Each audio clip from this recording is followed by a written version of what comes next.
meetings of people who knew something about labor standards to say to the Gap, this isn't something that you're going to get away with. There's going to be more and more pressure on you, and it's going to come through the international system, and it's going to come through locally, and you better act to make some change at the factory that you were violating, you were allowing rights to be violated in. The other event, as you were told in this introduction, was that of as things evolved, the Kathy Lee Gifford episode, again with Charlie in a crucial leading role, and the White House then acting and inviting groups to the table.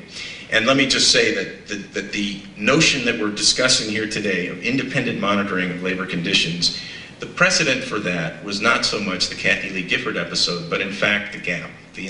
When the Gap in the Christmas time of 1995 decided that it was not going to get away with what it was doing in El Salvador, and it was going to get hurt in Christmas sales and everything else, it agreed to an independent monitoring system with local human rights organizations in El Salvador, and that was a sea change in terms of company behavior, but with one company.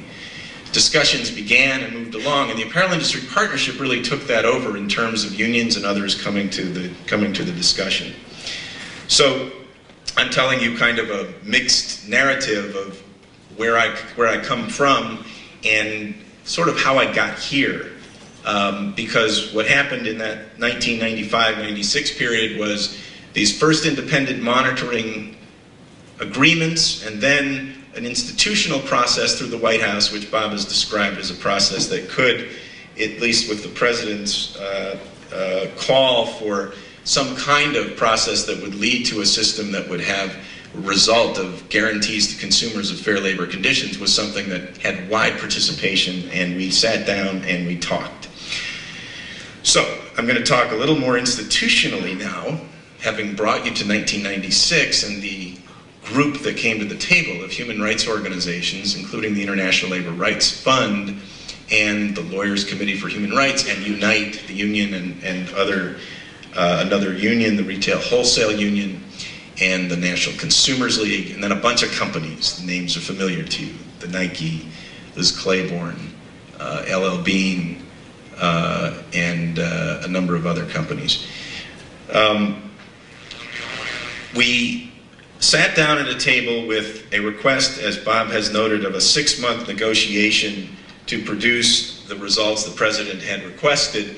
And although Bob described it as something over a year and a half, in fact, that's not quite right. There was a report, an agreement that was reached after 8 months, really 6 months in the truest sense, because there were a number of delays in starting up.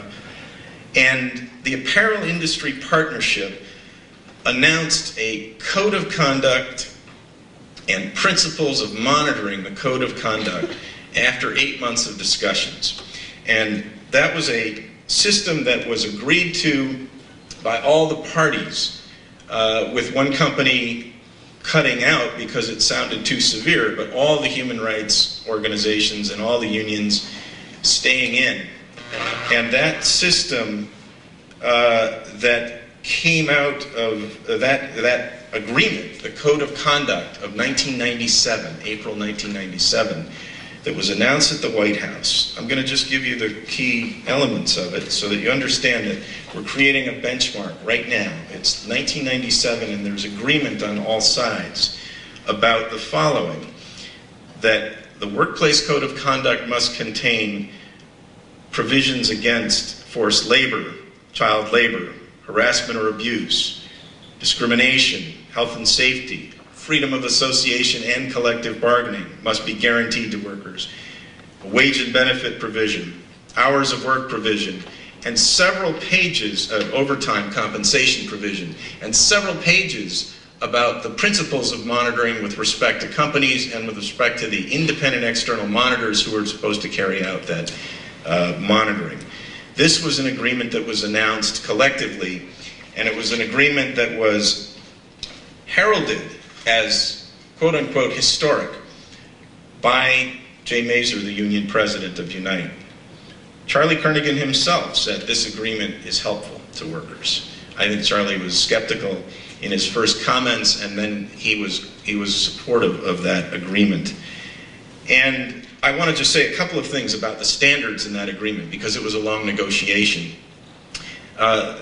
When you look at the standards that were written into that agreement at the time, they were based on and are based on international labor standards at the International Labor Organization level, and there are standards within it that in their own right are creative. They're not attached in a direct way, but if you contrast them to existing standards, even under US law, they're quite interesting.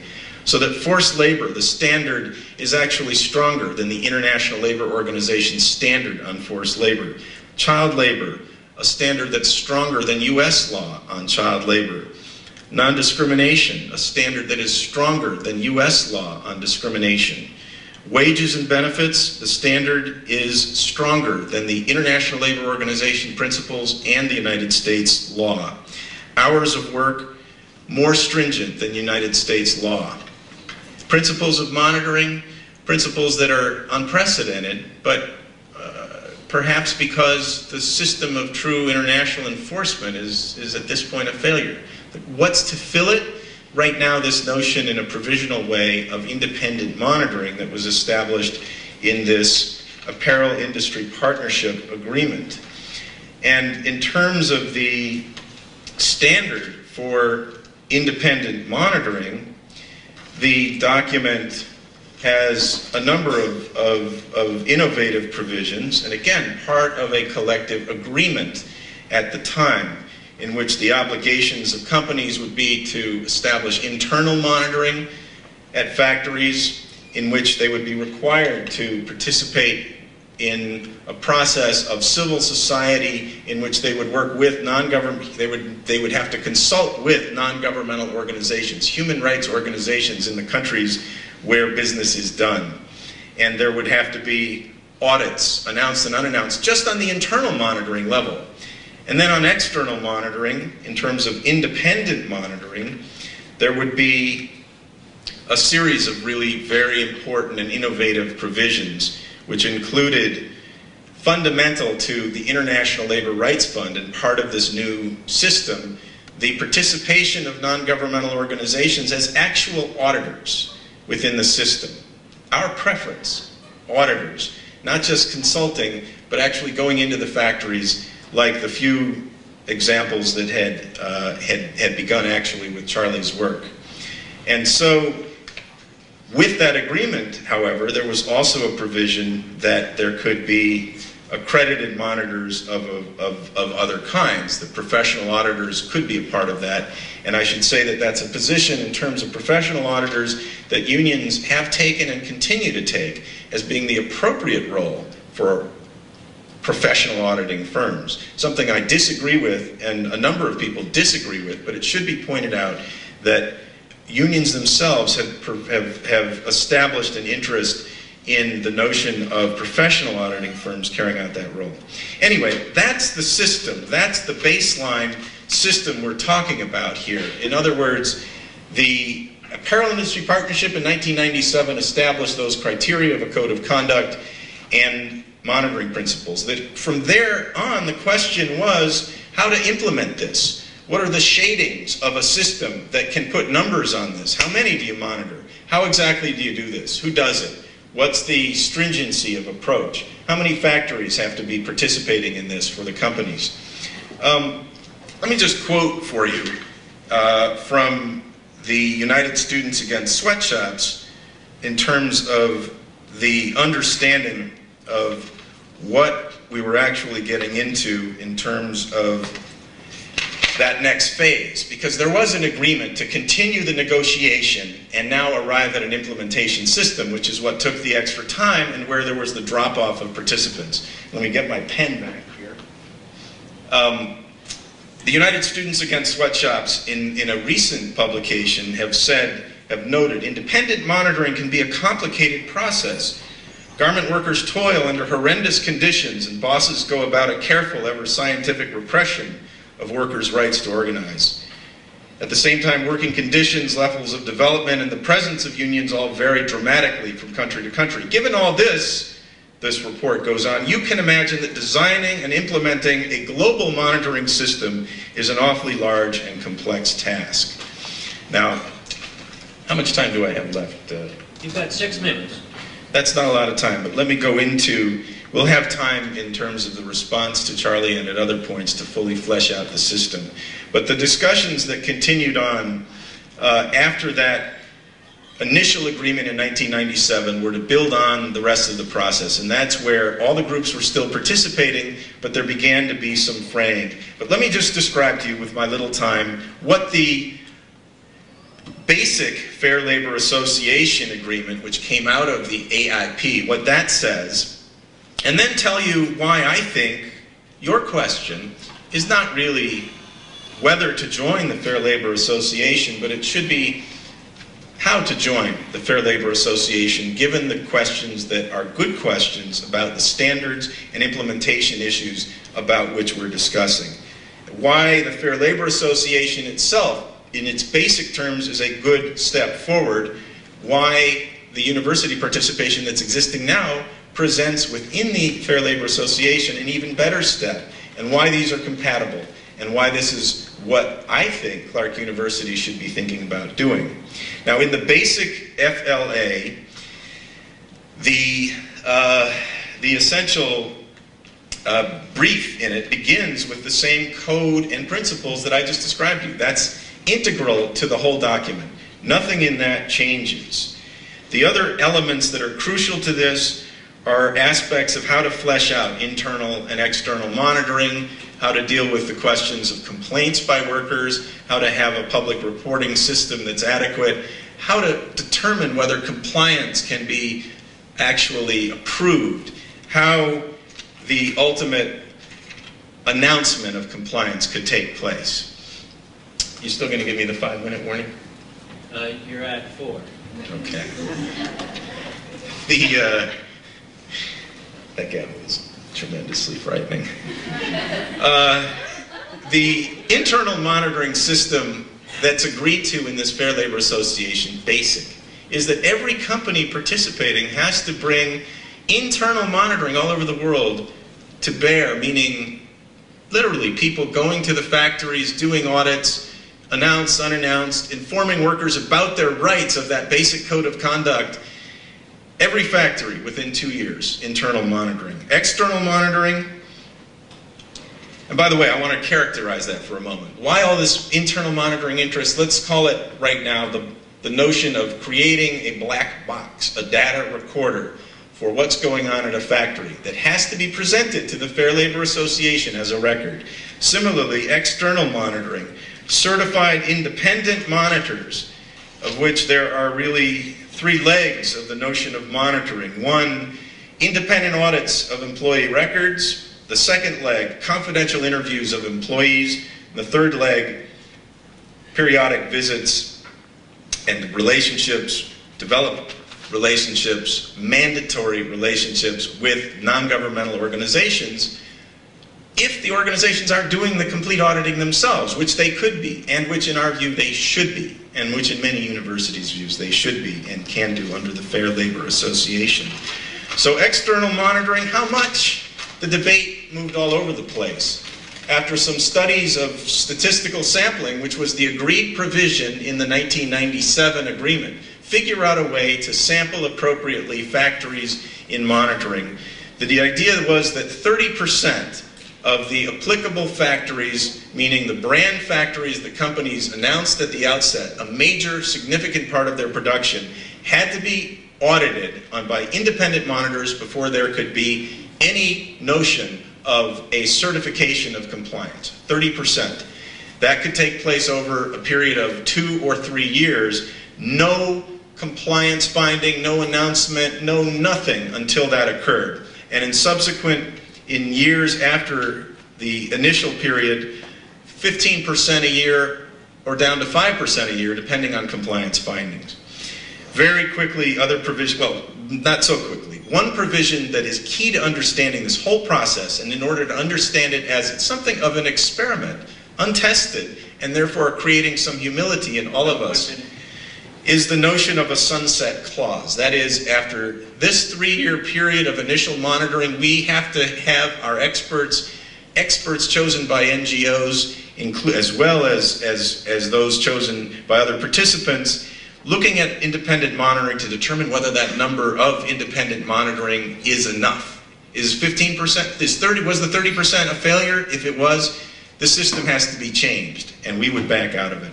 Finally, I've noted to you the importance of a complaint mechanism, that workers at every factory must be able to complain, not to the company, not just to the factory, to the Fair Labor Association, that would be required to respond in instances of serious or patterns of abuse.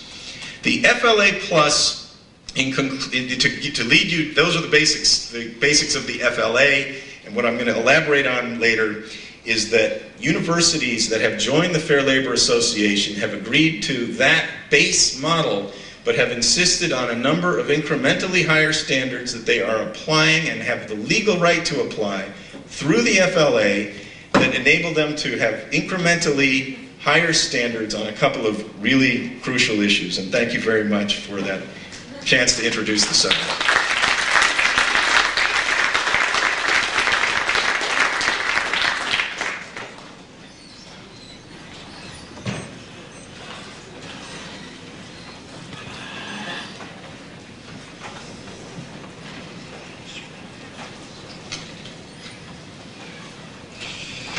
Well, good evening, and likewise, I have a lot of respect for this university and the students. I was here, I think, 2 years ago I spoke, and it was a really great experience for me personally, and I've related as I've gone across the country. So it's good to be back, and it's good to see so many people interested in a serious subject like this. I'm going to jump around a little bit and try to stay close to different reality checks and facts. When the Fair Labor Association reached a crisis in November of 1998, all of the labor people left the Fair Labor Association. Unite, the Apparel Workers Union, the AFL-CIO, the retail workers, and Interfaith Center on Corporate Responsibility left, a group that's an umbrella religious organization of 250 religious organizations holding $90 billion in assets. Labor and religion walked away and left the FLA floundering with enormous legitimacy crisis. It was then that the FLA went behind the back of the student movements across the country and went right to the university administrators. There were active chapters of United Students Against Sweatshops on the campuses that the FLA targeted. They went right behind the back of the students, never once consulted with them, went right to the administrations, and wanted to use the universities as a way to provide legitimacy and prop up an organization that had no labor and religious support. In fact, I can say pretty clearly, I don't think any legitimate union in the world is going to cooperate with this FLA project. I have pretty good reason to believe that. Why did the religious and labor people pull off? And I should say, as an aside, I'm going to be in Pittsburgh tomorrow night talking to the steelworkers, and I know 100% with certainty they oppose the FLA. That's what the meeting is about. Well, the religious and labor people pulled off because there was no disclosure, full public disclosure in the FLA. In other words, the companies could continue to hide their sweatshops around the world behind barbed wire, armed guards, black metal gates. No disclosure. Nothing on the living wage. In a way, locking in the starvation wages paid around the world, which I'll come back to. Under the monitoring system, the companies could choose the monitors.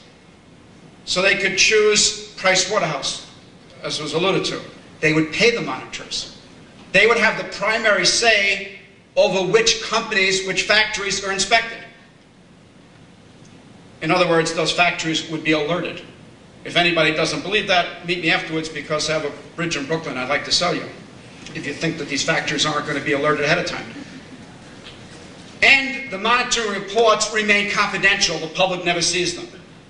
At the end of the year, the American people will get a sanitized version of sanitized reports that were given to the Fair Labor Association, written by the company. We'll never know where that factory is located. We'll never see the actual reports. Under the worst case scenario, after the initial period, only 10%, 5 to 15%, say average of 10% of the factories would be inspected. So under the worst case scenario, you're talking about a factory being visited by Price Waterhouse once every 10 years. On the basis of that, they're going to get a no-sweat label. So, you know, this is quite a big part of it. And the respect for the workers' rights, basic dignity, the right to organize, the right to stand up and speak for yourself. Do you know what the Fair Labor Association says? I find this frankly sad. When it comes to places like China, Burma, Indonesia before the overthrow, this is what the Fair Labor Association says. They should work with contractors that shall not affirmatively seek the assistance of state authorities to prevent workers from exercising their rights. In other words, the Liz Claibornes of the world and the Nikes, they're not going to put the dime into the phone to call the military to come in with the guns and to terrorize the workers and haul them off and be tortured. But presumably, it would be okay if they didn't make the phone call, but they opened the door to let the military in. That's the commitment to the right to organize. No serious discussion whatsoever of places like China, where if you try to organize an independent union, you'll be put into a psychiatric hospital, or you'll be put into hard labor for 3 years under administrative detention without a trial. I was in China this summer. I saw workers try to strike.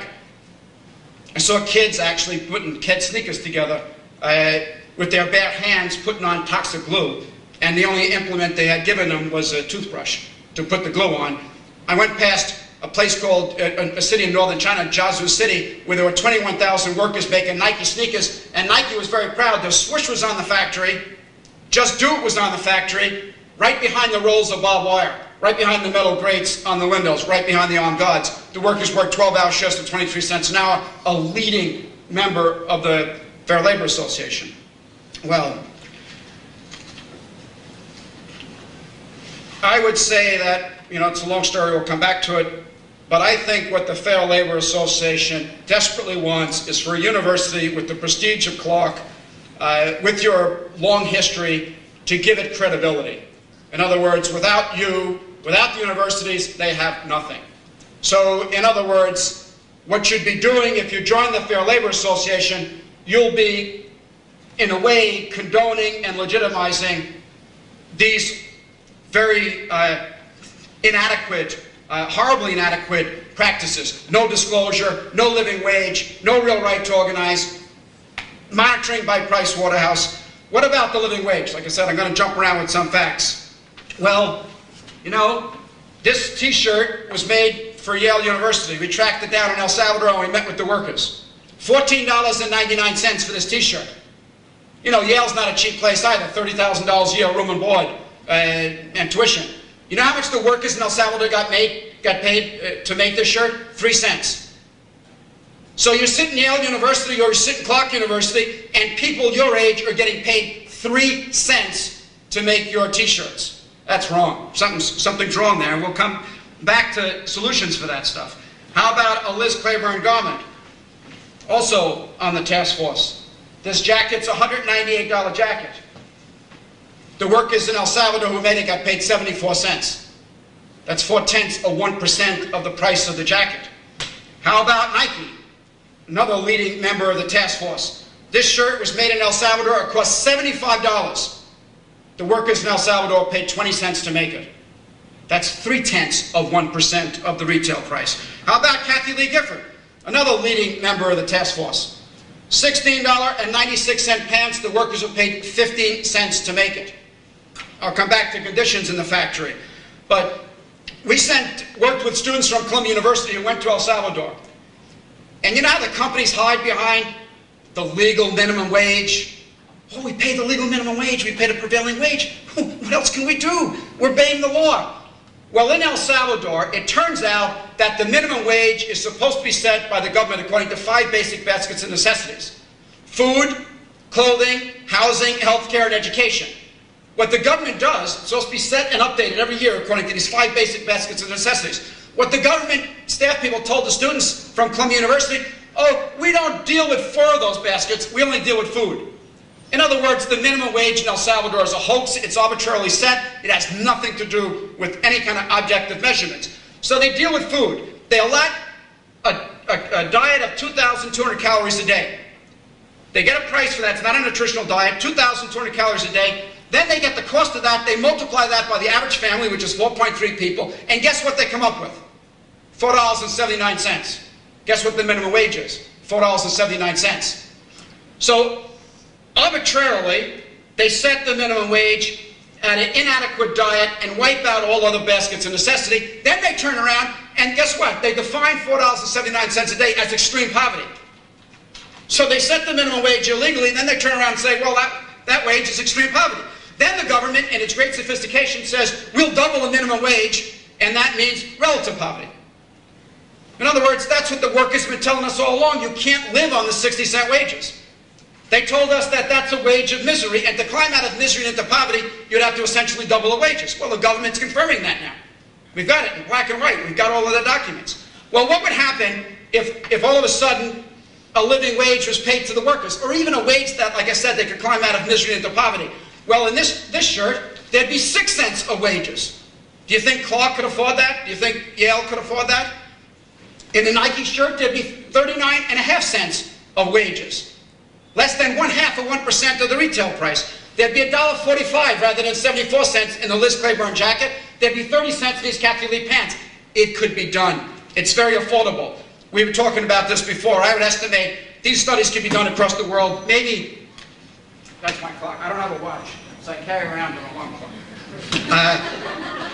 I'm not used to it, so it keeps falling. But anyway, these studies could cost $2,000 or $3,000 around the world. It would be nothing. It could be done. And it's something that the workers desperately need. I want to talk for 2 seconds about Price Waterhouse, since that's the favored monitor of groups like Liz Claiborne, which are the co-chair of the task force. Well, I just happen to have a 1993 Price Waterhouse report. You know, they were called into Honduras in 1993 because the apparel industry was booming so much. In other words, so many companies were going there to get their hands on the 30 and 40 cent wages, the no unions and all the rest of it, that the maquila was booming. And the companies got nervous. Where were they going to get their young workers to fill all these jobs? Leave it, you know, goes without saying that the workers they want is 16, you know, to 20, 25 years of age. So Price Waterhouse is called in. You know what they did? They did a vegetative study of young women. They did a study of the vegetative growth of young females. That's their study. Because they wanted to see how many young girls would enter the workforce every year. Isn't this great? This is going to be a human rights monitor. How many young women enter the workforce every year? They plotted the vegetative growth of young females. To their horror, they found out that the vegetative growth of young females was not as great as the projected growth of the free trade zones. So you know what this great human rights auditor did?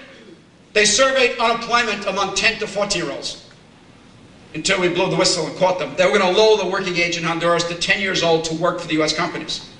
Then they go into a whole paragraph, whole chapter on how to bust unions. And now the FLA is saying the companies can choose the monitors and pay for the monitors. Well, guess who Kathy Lee Gifford's using? A for-profit monitor, Cal Safety. Guess who Liz Claiborne's using? A for-profit monitor called Price Waterhouse. So it's important you have some idea of these different groups and what they're about. Also, you should know that Price Waterhouse met with the students at Harvard University, and they explained how they monitor. They show up at a factory, announced. They say it doesn't make any difference if it's announced or unannounced. They spend 1 day in the factory, 9 hours, 2 people. They go through, they check the toilet paper, they look at the fire exits and all. Then they interview groups of workers in the factory in front of the management. And of course the workers are so terrified that if they speak the truth they'll lose their job, which has always happened, that of course they look back at the Price Waterhouse people and they say, oh, it's great here. I love this, they're fantastic. You know, people here, management is beautiful, it's wonderful. And they come back, that report is confidential, goes back to Liz Claiborne, and you have your monitoring. When Price Waterhouse met with the students from Harvard University, they said, we think it's inconvenient to have local NGOs involved. They complicate the project. So we know a little bit about that commitment. You know, there are 70,000 workers in El Salvador, and just using that as an example, we could be talking about China or Honduras or Guatemala. This is the reality they live in. You've seen these things before. 20-foot high cinder block walls, 15-foot high, rolls of barbed wire, locked metal gates, and here's the young women getting ready to go into work. Your age. Some of them younger. No place for them to eat. This is a factory that made Liz Claiborne clothing, the co-chair. Here's the plastic because the women bring little pieces of plastic to sit on so they don't have to sit on the mud and the dirt during the rainy season. All right, here's your workers, here's the gate, here's the barbed wire. When that door opens, there's always armed thugs behind the door.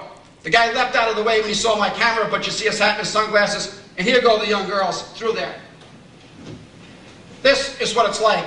This is the San Marcos Free Trade Zone. This is where Liz Claiborne's making garments. This is how you enter your job, past this thug. Here are the armed guards with the shotguns and the rifles. In those factories, most of the workers are young women. In El Salvador, 80% of the workers are women, 50% of them are single mothers. They go into these factories, locked behind the barbed wire, locked behind the armed guards, locked behind the gates, locked behind the walls. All right, what goes on in these factories? Well, for example, in the Liz Claiborne factory, and when we talk about the co-chair of the FLA, the women have to undergo pregnancy tests, which they pay for. Kathy Lee, and they have to pay for these pregnancy tests, and if they test positive, they're fired. They can use the bathroom twice a day. They're forced to work 12-hour shifts. However, 3 nights a week, when we did this study, they were working to 10:30 at night. So they're working 15 and a half hours in a factory without proper ventilation, where they had no clean drinking water, and this was the conditions. And every single time the workers try to speak up or exercise their rights, they were flat out fired. We just had a woman up here from El Salvador who made these Liz Claiborne garments. Because she met with the students from Columbia University, she was fired. This has been going on for years and years and years. There is not one single union in El Salvador, despite the pregnancy tests, the starvation wages, the locked bathrooms, the no clean drinking water, nothing. Because every time a worker is even seen with the labor code in their hand, they're fired as a troublemaker. If they organize, they're fired and they're blacklisted. Well,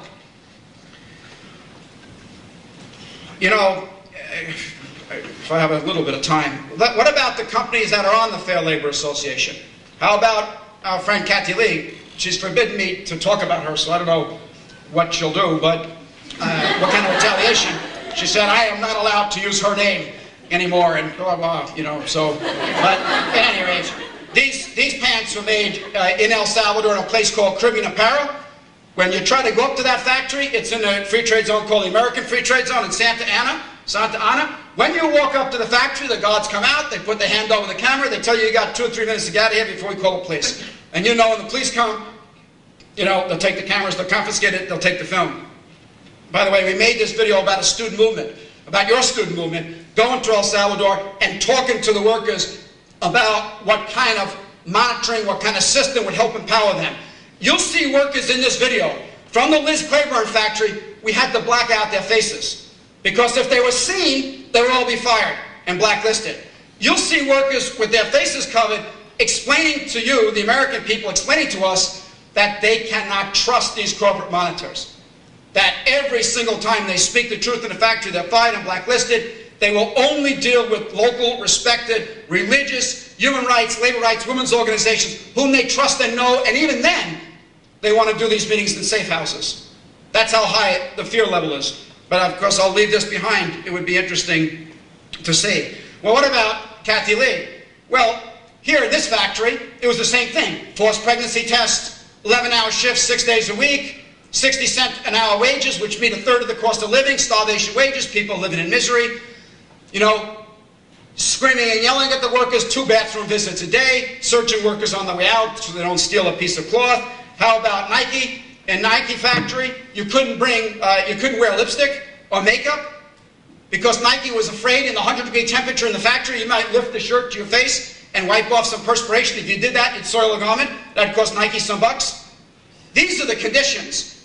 These are the conditions in these factories. This has been going on all along.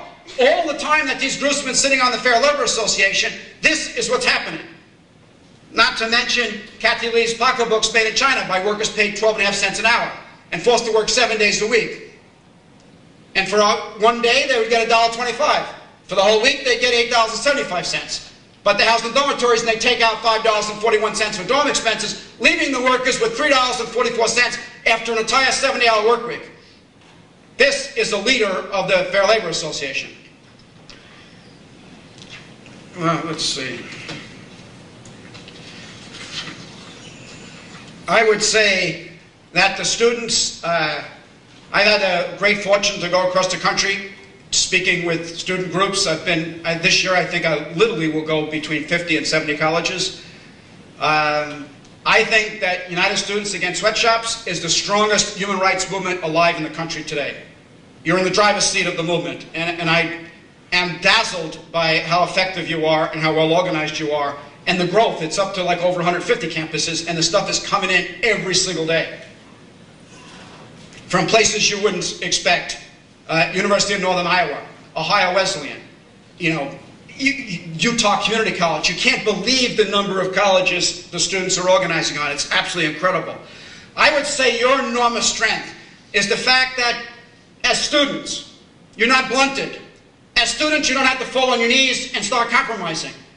As students, you have this beautiful urgency and demand for dignity and justice and truth and fair wages. And it's that immediacy and that dignity and that urgency. You want human rights and you want it now. You want labor rights and you want it now. You want fair wages and you want it now. It's that urgency and directness, I think, which makes you so powerful. If Clark University joins the Fair Labor Association, you are taking that urgency, you're smashing it, you're falling to your knees, and you're making these corporate compromises. It's a long story, but even if Clark was allowed to do a decent job with monitoring and worker rights, what you'd essentially be doing, you and the other universities, would be legitimizing the Nikes and the Liz Claibornes, the PVHs, the Phyllis Van Heusen, to go ahead with this phony monitoring, this corporate control monitoring, locking in place the starvation wages. So in a sense, you have a huge role to play. Okay, yesterday this really struck me. I read this article in the Times, New York Times. We're not talking about Mother Jones. And it's talking about the students in Indonesia. As the country has, this is the New York Times talking about students. As the country has learned over the last 2 years, there is no compromising with the students' moral agenda. And there is no denying their influence. Indonesia would not be where it is today without the students. Free of a dictator, under a government duly elected by a National Assembly and moving forward with democratic reforms. It was their relentless rallies that kept alive the struggle early last year against President Suharto when he had almost managed to quash his opposition. It was their exhausting enthusiasm in the months following Mr. Suharto's resignation in May of 1998 that assured that democratic reforms would not founder in inertia. In other words, that's a student movement. That's a student movement. That's what USAS is. That's what United Students Against Sweatshops is. You don't belong on your knees compromising with the companies. If you don't take the lead, who is? And finally, I think why the students have picked this up so strongly, when you look at these garments, you're in a fantastic university, known all across the country. You work hard, you get a good education, you come out with opportunities, dreams. I remember what it was like being in college, what you were going to do with your life, where were you going to live, what could you hope for? Well, the people who make these garments are young women, your age. They too are people, and they too have dreams and aspirations. They want a better life for them and their children. They want dignity. They're crying out for it. And I'll tell you, the companies don't give these women a voice in the United States. And I'll tell you, the Fair Labor Association doesn't give these women a voice in the United States. You know who can give these women a voice? You. You can be their voice for dignity, for justice. If you come out later, you can see some of the pictures. These are the workers. This is what it's about. When you're discussing the Fair Labor Association, it's not something abstract. You have to keep your eye on what really counts, and that's the young people locked in these factories. And you have to accompany them and the local organizations that have given their lives for human rights. That's where we belong. And Clark University belongs in the Worker Rights Consortium that the students have developed, and developed with local organizations. Talk about a living wage. This house belongs to a worker who works for Phyllis Van Heusen, another leading member of the FLA. Would you like to live like this? You know what PVH did last Christmas, last holiday? It shut down the only unionized factory in Guatemala. The workers were making too much money, $1.09 an hour. Threw them out on the street and subcontracted the work out to 5 sweatshops, paying 56 cents an hour, which forced the workers to work 12 to 15 hours a day. and where if they ever tried to learn their rights, they'd be fired and blacklisted. This is what you want to give legitimacy to? You want to stand behind Nike, PVH, Liz Claiborne, pregnancy tests, starvation wages? I think not. This is a house of a worker in Nicaragua who made clothing for Walmart. I'm not sure this is the kind of thing you want to be standing behind. Anyway, I think it is an emotional issue, and it's not just the fine-tuning of the FLA. I think you students, the companies have no way to deal with you. I actually met with Liz Claiborne not long ago, and you know what they said to me? I was playing little games with them, and I said to the vice president, I said, oh, you know, the student movement is not very strong, you know. And she said, oh, no, they're very strong. They're all over the place. But then she leaned back and she said, just give them 2 years. In other words, you'll graduate and you'll be on the corporate ladder and hierarchy, and you'll never look back. Which is why it's so important to bring freshmen into the work and bring high school students into the work. And I've said it several times, you are the best, the strongest human rights movement in the country today. Please don't compromise it, because you have the ability to move the whole system. And if I had more time, I could tell you more stories about why I think that's the case, but thank you. Oh, one thing. We just found a factory in Sri Lanka making toys for Disney. 12 hours a day, 7 days a week, and when they tried to organize the factory, they broke the knees and the elbows of the union organizer. This is the global economy.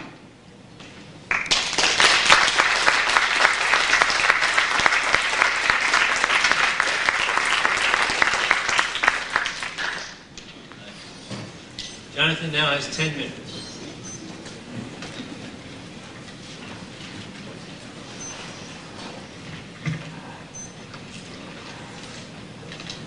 That was a solemn and profound and entirely credible statement of the state of affairs today. And I don't know if it can be said in a forthright enough way how much I agree with what Charlie has described about the conditions of workers and about the outrageous behavior of companies and about the misery that has to be corrected. So if I come up here and say that I agree with him on that, what could I be saying about what I said before, about the policies and the implementation of a process to change this? Let me just start by saying something about how Charlie had characterized all of this, and that is that attacks on companies that are part of the Fair Labor Association are entirely appropriate and due. There is no Fair Labor Association implementation right now. Not one of these companies has taken the steps toward this. There isn't yet the implementation system that is the Fair Labor Association. That's part of what's wrong, but that is part of what is about to happen. So that the abuses that Charlie has described powerfully, pregnancy testing of women, forced employment, starvation wages, searches of workers, there are horrors upon horrors that are going on in factories in various parts of the world. There needs to be a system to stop that. Now, what Charlie has said to you is that participation in the Fair Labor Association is somehow an endorsement of those kinds of conditions. And I would say to you that there are a number of reasons that that is not the case, and that advocates in the human rights community insist that is not the case, and that the test of this is now to come. And that participation by universities in the Fair Labor Association process, while enforcing and insisting upon the standards that Charlie has described to you as needed, is entirely possible. So let me describe that to you, and if I have time, I'd like to take a few of the statements that he made and describe to you where those statements have taken the argument and created with that argument a false sense of the failures of implementation. Let me say to you that you as university students have particular power of purchasing, not just here, but at universities all over this country. You're in contractual relationships with many of these companies. What you say in the contract goes. You set higher standards, you can demand that. The Fair Labor Association principles are minimum principles that were agreed upon in a negotiation with all the parties, without students there, because frankly, students had yet to take up the leadership that they are now exercising. It would have been fabulous to have you there at that time. Do you trash the whole thing when you're talking about companies that are not your licensees, that are companies doing business with all the world and American consumers? Those, you have a question before you of whether you can create with your buying power standards that are enforced within a Fair Labor Association model that are incrementally higher and that insist on some of the terms Charlie has described, as well as participating in a system that's going to get at whole companies, not just your licensing arrangement. So I'm going to try to explain to you something about what I couldn't quite finish up with before, and that is, what are the steps that a number of universities have taken, that are the universities with student leaders who have done the sit-ins. The steps that they have taken are to take those minimum standards and to declare, those are not enough. We have power beyond what the negotiated agreement in the Fair Labor Association consists of. We will insist on, in our relationships, a living wage. We will insist on greater public reporting. We will insist on a number of points, and those can be insisted upon in the model of the Fair Labor Association that we will call FLA Plus for the moment.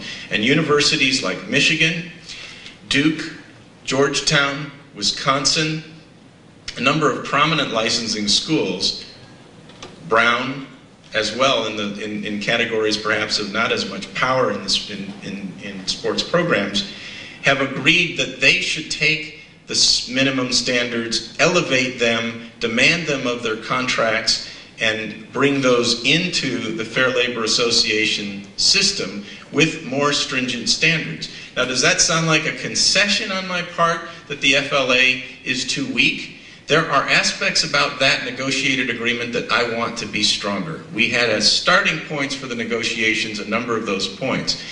But as university students, if you insist upon an elite system that only designates your products, fine, you can have a thin, limited system of perfect standards, but what are you going to do about the rest of the world and about the rest of the apparel and footwear manufactured?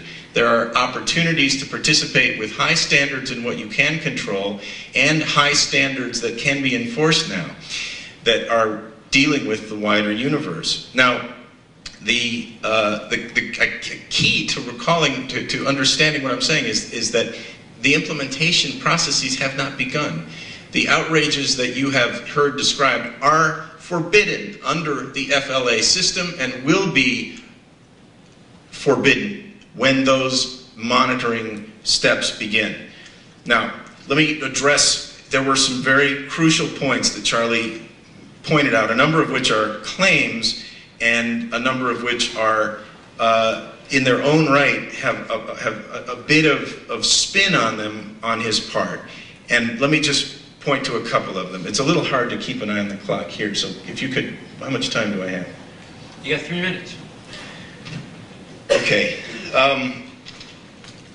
In terms of the question of support of the FLA and those who left the FLA, let me just say that there was only one union president sitting at the table at the FLA when the whole thing was established and resolved, who was sitting there through to a point where decisions were made, and in which she issued a statement in which she described her decision about participation or non-participation.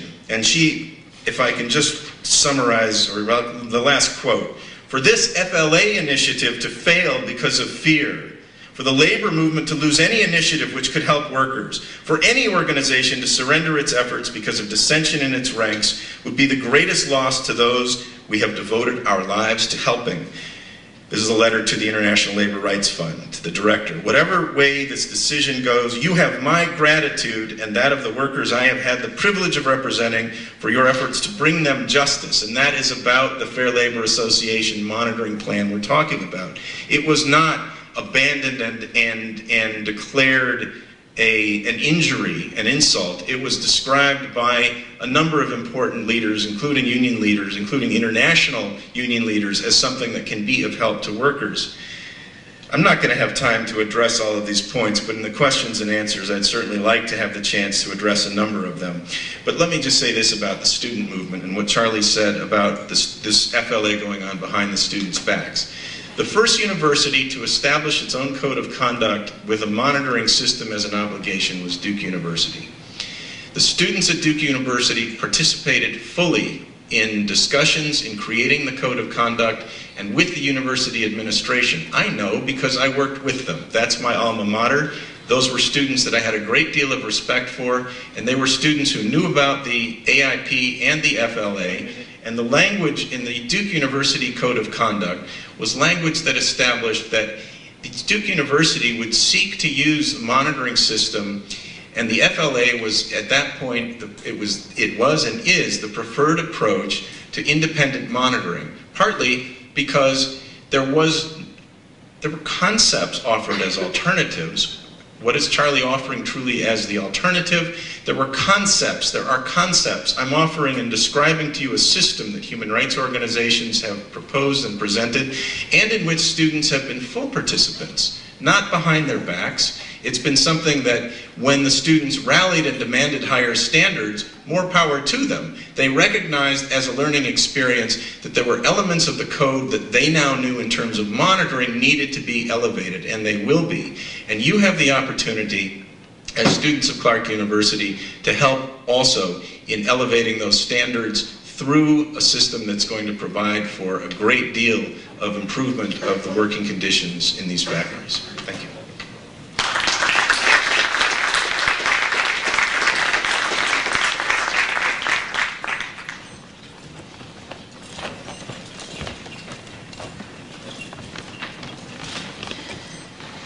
The students at USAS referred to the FLA as the flaw, not the FLA plus, but the flaw. And I encourage you to call 1-202-NO-SWEAT. It's their phone number in Washington, and get your hands on the Worker Rights Consortium that they've put together after trips to Indonesia and trips throughout Central America. And you'll see the kind of process that's going on. In fact, next week we've got a meeting with union and human rights leaders from across Central America here with unions. You know, we have to just reconfirm that. You know, the Fair Labor Association, I don't think there's any media people here, right? So I can tell an off-the-record story, or there's media people. All right, well, anyway, suffice it to say that it was the brainchild of Dick Morris, if you know the political operative that President Clinton was using. And it was made to be a private organization, so there was no scrutiny. There's a lot more will be coming out over the years about this. We can't say everything now. You know, Brown signed on to the Student Worker Rights Consortium, and I believe University of Michigan is going to do it as well. If Clark did that now, that's an amazing, you'd play a huge role for, you know, not a gigantic university. If you joined the Worker Rights Consortium, you would have enormous power now to just push this thing in the right direction. I just want to leave you with one or two ideas. I think the discussion around this living wage stuff is going to be over a little bit because we've been hanging out in the dumps throughout Central America and the Caribbean, and we dig through the garbage and we confiscate company documents. They throw them away. Well, I've now confiscated most of Nike's pricing documents, so I know exactly how they do this. This garment goes offshore. It goes into El Salvador or the Dominican Republic, and Nike says the workers there are 22 steps to assemble a shirt, from beginning to end. To cut the shirt, to embroider it, to sew it, to put the labels on, to put the price on, to put it in a plastic bag. Complete, cut, sewn, inspected, put in a package to come back to the United States. Nike gives each operation something called standard allotted minutes, SAMs. It breaks those time dials down into hundredths of a second. It's all in black and white. In fact, I have the documents with me tonight. Nike gives the workers 6.5 minutes to make this shirt. Well, if you have a calculator, it's $22.99. At the 60-cent wages in El Salvador, there's 7 cents of labor in the shirt. Do you want to compromise on that, or do you want to push for a living wage, which Nike could easily afford? Well, I have to say again that, just to leave it grounded in reality, there are no unions dealing with the Fair Labor Association in the United States, and the Interfaith Center for Corporate Responsibility, with its 250 religious organizations, is out. And I've been hearing from different people around the world that no legitimate union will work with the Fair Labor Association. So if you understand, they keep talking about empowering workers. Who are the two biggest constituencies in the United States? Labor and religion. I don't know. I mean, I would be a little more humble before I ran out and said, I'm going to defend workers around the world, but I'm going to do it without labor. I'm going to do it without religion. Something's wrong with that. That should slow us down a lot. And we should do this thing right. And we should sit down as equal partners with our colleagues from the South, with labor, with human rights groups. And we should hold these discussions, and it should be a process, which is exactly what the students are doing. You know, how much time? A minute? You've got 6 minutes. Oh, 6 minutes, good. I'm going to tell you one story. When Kathy Lee Gifford was moaning on a television show the other day, we ended up having a press conference in New York and in Washington. And I just want to end with that because it has a lot to do with the students. I get on the airplane to go from New York to Washington for the press conference, and I'm sitting there with the workers from El Salvador and a union person who had received death threats because he was trying to help the women in a factory that made clothing for Kathy Lee Gifford. And I'm sitting on the plane, we're working, all of a sudden I see down comes the aisle of the plane, Robert Adler, the guy who owns the Kathy Lee Gifford label. And behind him is Frank Gifford, Kathy Lee's husband. And I say to myself, oh man, there's going to be a fight on the plane. You know, we've been fighting for years. What am I doing, locked on a plane with Frank Gifford? And sure enough, I say to everybody, quick, put your heads down. So the Salvadorans put their heads down, and I say, just keep working on your notes. And we're all sitting there, and I say, I'm whispering to them, don't get off the plane. Let the whole plane empty out first. We don't want any part of this. Sure enough, the plane lands, everybody gets off the plane. I think it's clear to get up. I stand up, I turn around. Who's in the plane? Robert Adler and Frank Gifford. So it's going to be high noon on the airport runway in Washington. And Gifford comes over to me. You know, he's not a small guy. He's an All-American football player, Hall of Fame. And he sticks his face in my face and he says, I'm here to tell you that I'm going to be in your face, following you around when you tell these lies about my wife. Well, we go to the press conference in Washington, and who comes but Frank Gifford? Crashes the press conference. The women from El Salvador talk about the pregnancy test, the screaming, the yelling, the lack of bathrooms, the no water, clean drinking water, the firings, the fear. The union organizer says, because he tried to help the women at this factory, he received 2 death threats. He was called by the attorney of the company, and they said to him, Giovanni, when you're dealing with the maquila in El Salvador, you're dealing with the mafia. 25-year-old union organizer. Giovanni, do you realize you can be killed for 100 colones? That's $12.50 for helping the women with their legal rights. Well, after this testimony gets done, Frank Gifford gets up and we give him the microphone. And he does the same thing Kathy Gifford does. He starts to cry. He gets all teary-eyed. He ignores the women completely, turns to me, and he says, I resent these attacks upon my wife. She's a woman, she's a mother, we have 2 children. You know, and I say to him, what about the 13-year-olds in Honduras? What about the 12.5-cent wages in China? What about the tens of thousands of young women locked in factories around the world, stripped of their rights, and paid starvation wages who go home to one-room hovels and raise their kids on coffee because they can't afford milk? Are they people too? It's as if Frank Gifford and Kathy Lee and their 2 kids to the less intellectual side of the World Trade Organization. They think the whole world revolves around them and nobody else exists. But an interesting thing happened. Then the guy jumps up, Robert Adler, who's with Gifford, and he says, Kathy Lee Gifford is the Joan of Arc of sweatshops. And everybody's looking at him. The next day, the Washington Post had an article, we wonder what strange voices Kathy Lee is hearing. Well, then he says, the pregnancy test you're talking about, this is the man who owns Kathy Lee's label. He says, the pregnancy test you're talking about, that's a cultural issue. Salvadoran culture. Nothing we can do about it. The 60-cent wages, you want to increase the wages? You can't do that. This is a global economy. That's 60-cent wage. I can't just raise the wages to $1.20. He says the armed guards you saw, those are U.S. Customs officials. As if U.S. Customs officials are going to be walking around sweatshops in El Salvador with sort of shotguns. And then he says he'll disclose the names and addresses of the factories. He says we got nothing to hide. We're pressing him and pressing him. As soon as the camera lights went off, he refused to disclose the names and addresses of practically 700 factories around the world. Well, make a long story short, Eric Bracken from United Students Against Sweatshops was there. He came to the microphone, and I could see he was nervous and he was emotional. And he did an extraordinary thing. He started to yell at Frank Gifford and yell at Robert Adler, and Frank got up and ran out of the room. But Mr. Adler was sitting there, and I was watching his face. Guy looks like $1 million bill. Every hair's in place, you know, perfectly dressed, very wealthy man with a mansion in Southampton. He's sitting there, the epitome of composure.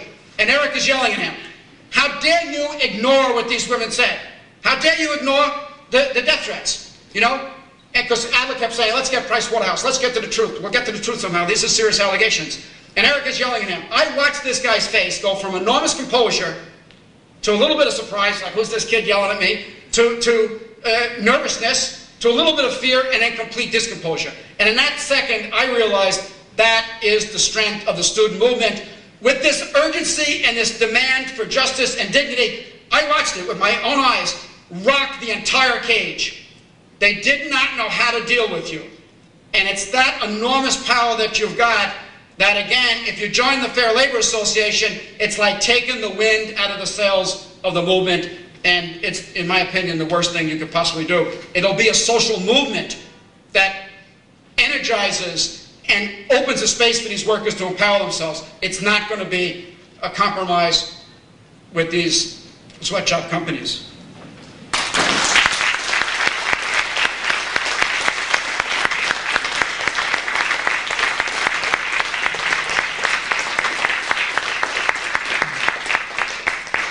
We owe thanks to both of these speakers. Now we have time for the committee, which in some sense this is an educational event for the campus and for the committee, to ask Mike here, to ask questions of the speakers. Each question, in response to each question, both speakers should have a chance to respond. We don't have a planned order here. Is there anybody thirsting to begin? Professor Derrick, you've got a mic right there.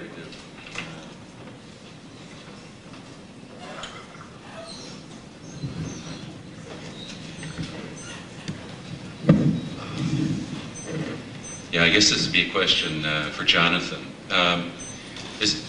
Is there any reason to doubt that, in fact, the workers in these factories are afraid to talk to North American monitors? Please, yeah. From here? As you wish.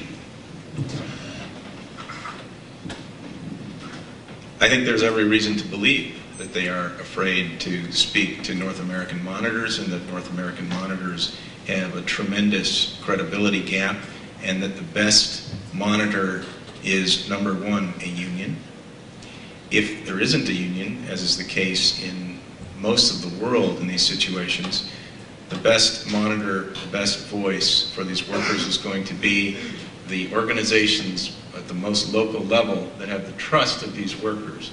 My advocacy on this matter and what has been built into the Fair Labor Association is a vehicle for capacity building and the growth of and support to, technical support and other support to non-governmental organizations that can play that role and should play that role. And I have an example, a concrete one that I don't know how much time I can address this with, but I'll convey this to you at some point in the evening about my experience in Guatemala in working with a human rights organization that has now developed its own monitoring capacity and is applying it in a very powerful way with a company that is one of the companies being attacked in this and that should be attacked. But there are some creative and constructive events going on. There's a certification process in the Fair Labor Association of independent monitors that is going to look at very closely what Charlie has described about Price Waterhouse's activities and others, that's going to be certifying independent monitors at the appropriate moment, which is coming very soon. Time's up, Jonathan. Finish your sentence. I would just say that there will be disqualification of independent monitors in many cases, and that the pure answer is there's distrust, there should be, and the local organizations are the ones that should be conducting this monitoring and can and will, under your choice of an FLA system, to do that. Charles? Well, I think it comes back to the point of if Clark or any other university can have its own rules and its own form of monitoring, then why give legitimacy to the Fair Labor Association so that the big multinational companies can go ahead with Price Waterhouse and go ahead with starvation wages and pregnancy test? Why?